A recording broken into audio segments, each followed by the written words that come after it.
Barbara, comment se porte le Québec sur le marché du maïs français? Il se porte assez bien malgré tout. On s'attendait à de meilleurs résultats, mais les entreprises sont encore un petit peu frileuses de partir loin, même si la destination est quand même très accessible. Il n'y a pas une grande croissance au cours de ces dernières années. Malgré tous nos efforts, malgré la diversité de la destination, on n'obtient pas d'excellents résultats. Ça pourrait être beaucoup mieux. Vous l'imputez à quoi? Je pense la crise.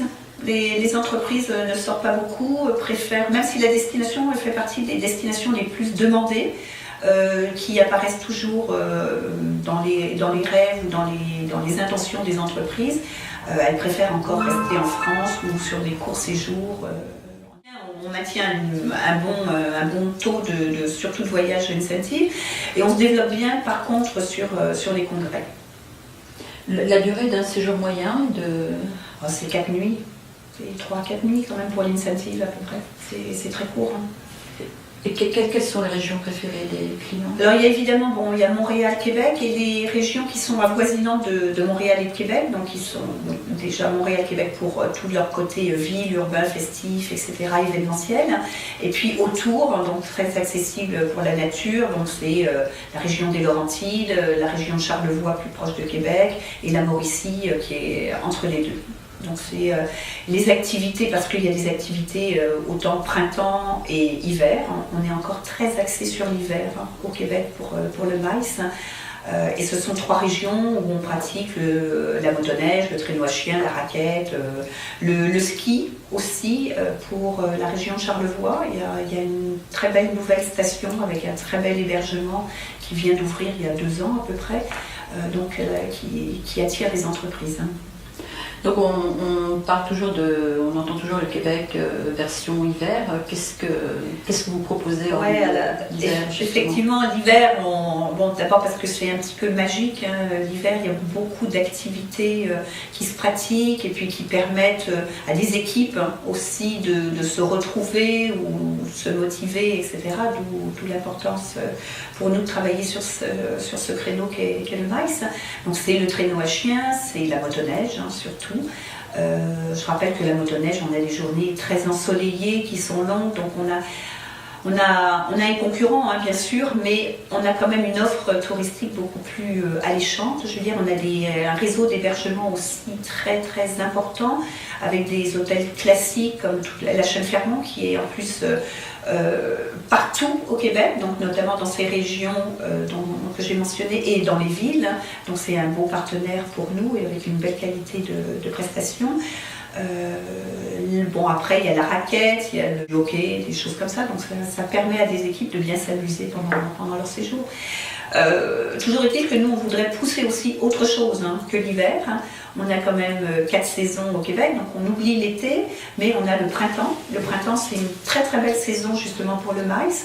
On a un peu plus de mal à faire reconnaître, d'abord parce que la concurrence est plus forte. Au printemps, les gens vont penser plus à soleil, donc ils vont chercher des destinations à courte distance et ensoleillées. Et le Québec n'est pas reconnu tellement comme une destination chaude.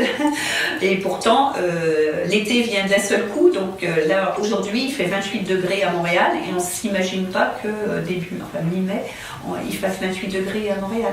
Et donc là, c'est toutes les activités liées aux rivières, aux lacs et aux forêts. Donc c'est le quad, c'est le rabasca, c'est le vélo de montagne, la rando, l'escalade éventuellement.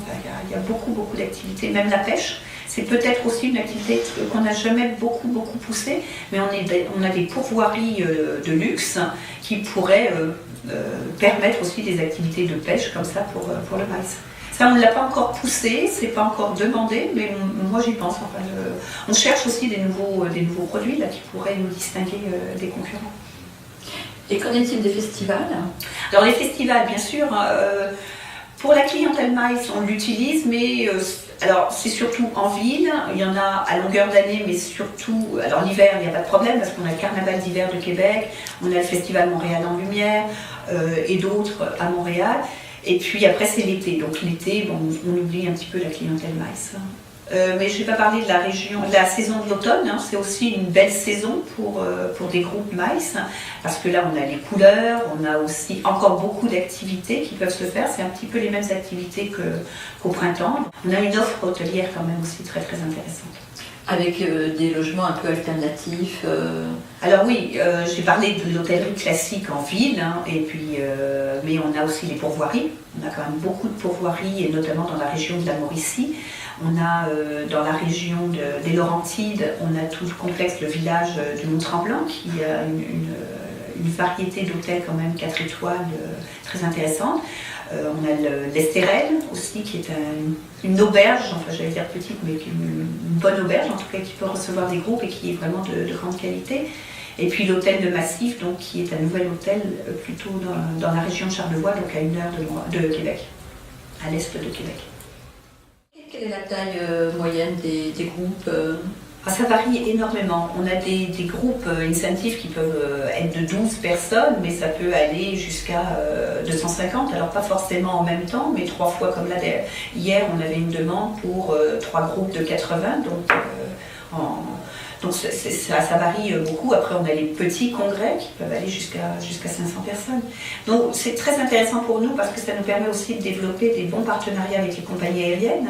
On a quand même une très bonne desserte. On a 4 aériens, dont 3 qui volent à longueur d'année, donc qui sont Air France, Air Canada, Air Transat, et Corsair pendant quand même l'été et l'automne. Et même Air Transat maintenant se positionne aussi sur cette clientèle MICE. Donc ça nous permet, même pour des petits ou grands groupes, d'avoir une offre aérienne très intéressante.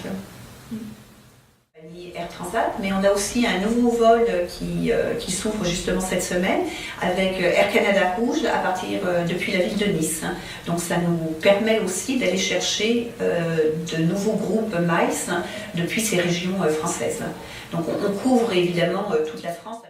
Nous sommes très contents de notre desserte aérienne et des partenariats qu'on monte avec eux. Merci Barbara. Merci beaucoup.